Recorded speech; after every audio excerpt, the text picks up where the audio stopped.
Ya, kini kita ada di segmen Create Up. Pina.id, aplikasi manajemen aset keuangan dan kekayaan asal Indonesia berhasil meraih suntikan dana sebesar 3 juta dolar Amerika Serikat dalam putaran pendanaan tahap awal atau seed funding yang dipimpin oleh AC Ventures Vibe dan juga VC Y Combinator dengan partisipasi dari XA Network. Dan Pina akan menggunakan pendanaan baru ini untuk mempercepat pengembangan produk dan juga meningkatkan pertumbuhan jumlah pengguna. Pina.id, aplikasi manajemen aset keuangan dengan kekayaan asal Indonesia, berhasil meraih suntikan dana sebesar 3 juta dolar Amerika Serikat dalam putaran pendanaan tahap awal atau set funding yang dipimpin oleh SC Venture Vibe. VCI Combination dengan partisipasi dari XA Network. Pina akan menggunakan pendanaan baru ini untuk mempercepat pengembangan produk dan meningkatkan pertumbuhan jumlah pengguna. Pina menawarkan para investor layanan penyedia saran dan solusi manajemen investasi secara menyeluruh. Platform ini membawa misi untuk memberdayakan masyarakat Indonesia dalam mencapai kebebasan finansial dengan membuat keputusan keuangan yang rumit menjadi sederhana dan relevan. Layanan manajemen aset keuangan dan kekayaan pada umumnya menetapkan biaya yang tinggi dan biaya minimum. Hal ini membuat sebagian besar masyarakat Indonesia tak dapat menjangkau layanan tersebut. Di sisi lain, jika calon investor ingin mengelola keuangan mereka secara mandiri, maka mereka harus melakukan berbagai tahapan yang kompleks, mulai dari menavigasi rekening giro, investasi, aplikasi penganggaran, spreadsheet, dan masih banyak lagi. Seberapa menarik potensi bisnis Pina.id ke depan? Simak ulasannya hanya di Create Up.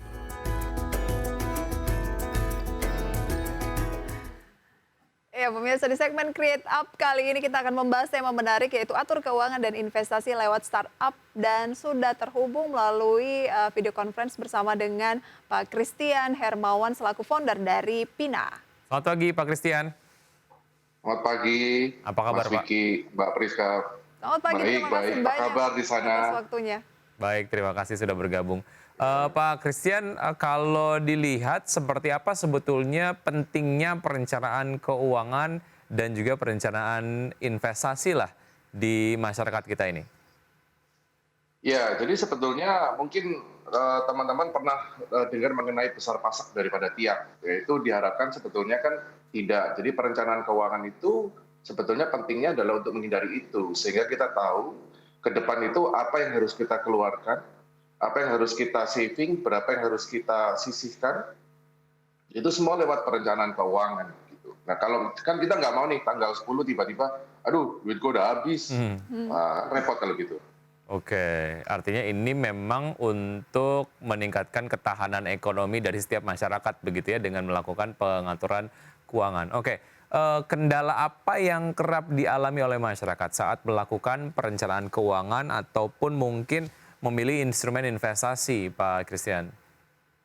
Ya, mungkin kendala utama ada dua. Satu adalah biaya dan kedua adalah informasi. Saat ini untuk melakukan perencanaan keuangan biayanya tidak sedikit. Jadi memang Pina itu misinya adalah supaya memberikan accessibility pada teman-teman yang ingin melakukan perencanaan keuangan. Kedua, informasi. Juga untuk melakukan ini kan sebetulnya butuh informasi. Kadang teman-teman juga nggak tahu nih, aduh cari informasi di mana ya. Nah, Pina pengen menjadi tempat one stop shopping atau one stop place di mana teman-teman bisa mencari informasi sekaligus merencanakan keuangan. Gitu. Oke, ngomongin soal perencanaan keuangan memang udah bukan hal yang baru begitu ya, dan selalu digaung-gaungkan dan biasanya menjadi resolusi di awal tahun gitu. Nah, ini kan perencanaan keuangan itu sebenarnya bisa dilakukan sendiri. Nah, kira-kira apa yang ditawarkan oleh Pina sehingga masyarakat ataupun pribadi ini harusnya melakukan perencanaan keuangan melalui Pina? Oke, untuk melakukan perencanaan keuangan sebetulnya tadi di dalam slide yang teman-teman tampilkan, itu kan sebetulnya kita itu berharap nomor satu, kita tahu pengeluaran kita dulu.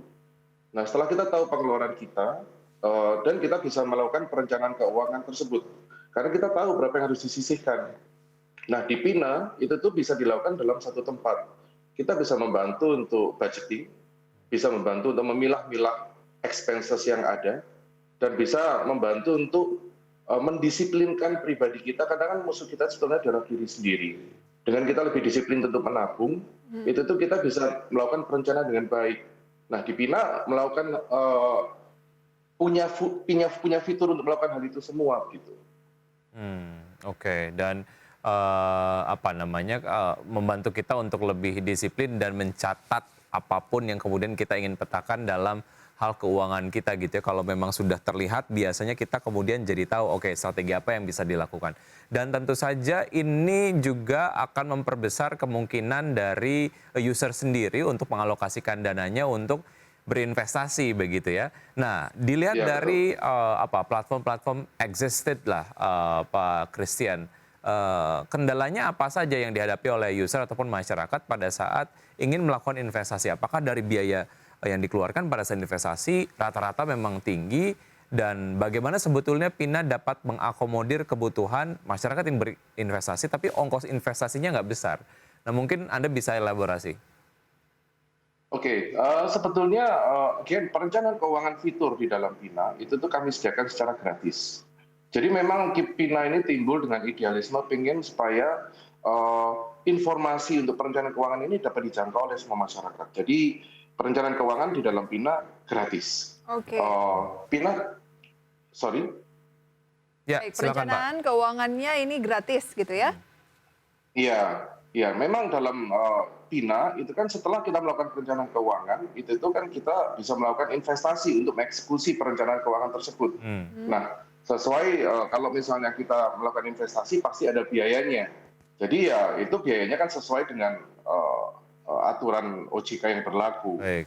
Sehingga kami sudah membantu dengan melakukan perencanaan keuangan itu gratis. Oke, baik. Sehingga teman-teman bisa mulai lebih dini.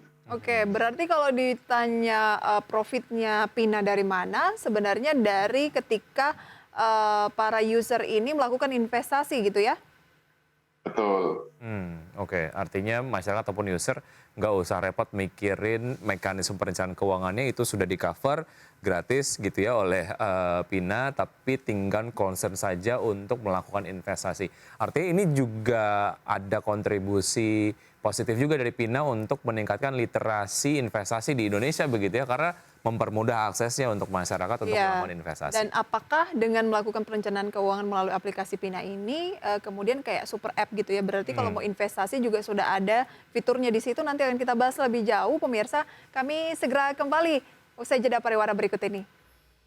Terima kasih Anda kembali bersama kami pemirsa. Mungkin bagi Anda yang punya resolusi masalah keuangan, perencanaan keuangan kok nggak berhasil dari tahun lalu gitu ya. Mungkin Anda sudah butuh aplikasi dan Pina adalah salah satu jawabannya karena sangat mengerti kebutuhan kita gitu ya. Dalam satu aplikasi bisa untuk investasi juga dan tentunya untuk mengatur masalah finansial, Wiki ya. Betul, dan kami masih berbincang bersama Bapak Christian Hermawan, founder dari Pina. Pak Christian, apa yang membedakan Pina.id dengan platform perencanaan keuangan dan investasi lainnya? Sebetulnya instrumennya itu sama. Jadi di instrumen untuk yang dapat dijual di platform investasi di Indonesia itu sudah diatur oleh OJK. That's number one. Jadi sehingga instrumen yang kami jual pun juga saham dan reksadana. Cuman sekarang kami mungkin kelebihannya adalah di dalam user experience. Di dalam setiap platform itu mereka masing-masing mempunyai fokus tersendiri. Namun fokusnya Pina adalah personal finance, di mana kami percaya bahwa investasi itu adalah capital preservation. Bagaimana kita melindungi pokok yang sudah kita bekerja keras dan menabung ini, sehingga tidak tergerus oleh kerugian atau tidak tergerus oleh investasi yang sebetulnya tidak cocok dengan profil risiko kita. Jadi kita tidak berbicara mengenai bagaimana cuan dalam sebulan untungnya berapa persen, nggak begitu. Bagaimana kita mencari investasi yang sesuai dengan risk profile dan investasi itu terjaga dengan aman. Oke, dan itu bisa dalam satu aplikasi, tidak perlu login, logout gitu ya? Ya, betul. Oke, kemudian ada informasi bahwa Pina baru saja meraih dana segar ya, lebih dari, kita koreksi, kita minta konfirmasinya gitu ya, Pak Christian, 44 miliar rupiah, benar? Iya, kira-kira begitu, Mbak. Oke, sejauh ini penggunaannya untuk apa saja dan kedepannya akan digunakan untuk apa saja untuk pendanaan yang diperoleh, Pak Christian? Karena kami ini adalah aplikasi ataupun berbasis teknologi, otomatis kita akan meningkatkan kemampuan kita di dalam aplikasi kita. That's number one. Product development is number one. Kedua, kita juga akan melakukan ekspansi market melalui channel-channel yang ada. Nah, sehingga fokus kita yang sebelumnya ingin menjangkau seluas-luasnya tercapai. Karena tingkat literasi di Indonesia kan cukup rendah. Jadi kami sangat berkepentingan untuk menjangkau seluas-luasnya secepat-cepatnya. Oke, kalau karakteristik dari masyarakat Indonesia sendiri yang sudah join bersama PINA gitu ya, setelah melakukan perencanaan keuangan, seberapa besar yang kemudian memutuskan untuk mengambil langkah investasi?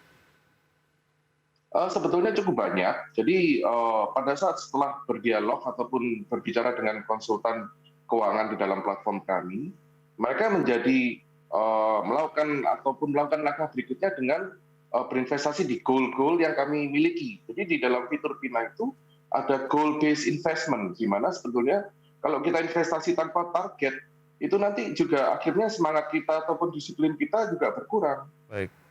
Gitu. Ya. Jadi animonya stickiness-nya cukup tinggi. Baik, oke. Ketika memang sudah terpetakan tadi ya mengenai financial planning-nya, user tentu saja automatically tertrigger untuk berinvestasi. Oke, untuk mekanisme financial planning-nya itu apakah menggunakan teknologi artificial intelligence atau ada financial planner yang kemudian akan berbincang ataupun mungkin melayani lah ya berbagai macam pertanyaan-pertanyaan yang disampaikan oleh user?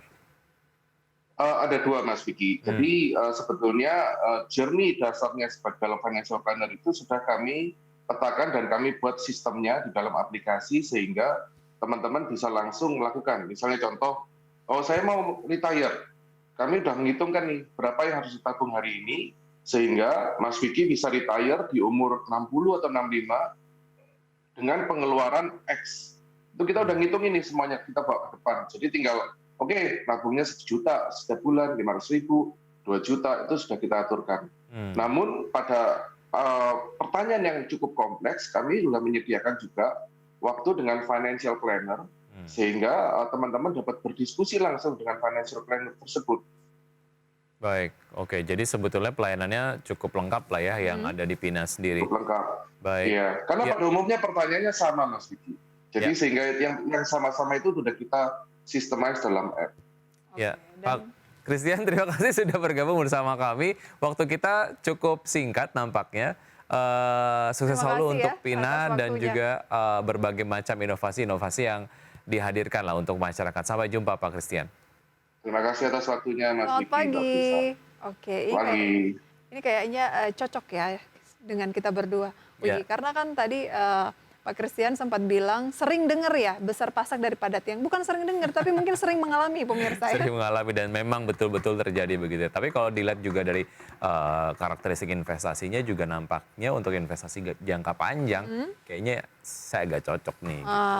Saya juga cocok kayaknya Wiki ya. Daripada pusing mikirin aplikasi A, B, C, nah yang satu aja gitu udah include bisa pilih di PINA pemirsa ya. Dan itu untuk perencanaan keuangan gratis kecuali ketika memang mau investasi. Ya, dan sudah 90 menit pemirsa kami menemani Anda dalam program Power Breakfast. Dan semoga apa yang kami perbincangkan ini bisa menjadi referensi untuk investasi maupun portofolio Anda. Tetapi keputusan investasi pemirsa kami kembalikan lagi kepada Anda ya. Saya Prisa Somodatu. Dan saya Wiki Adrian. See you in the morning.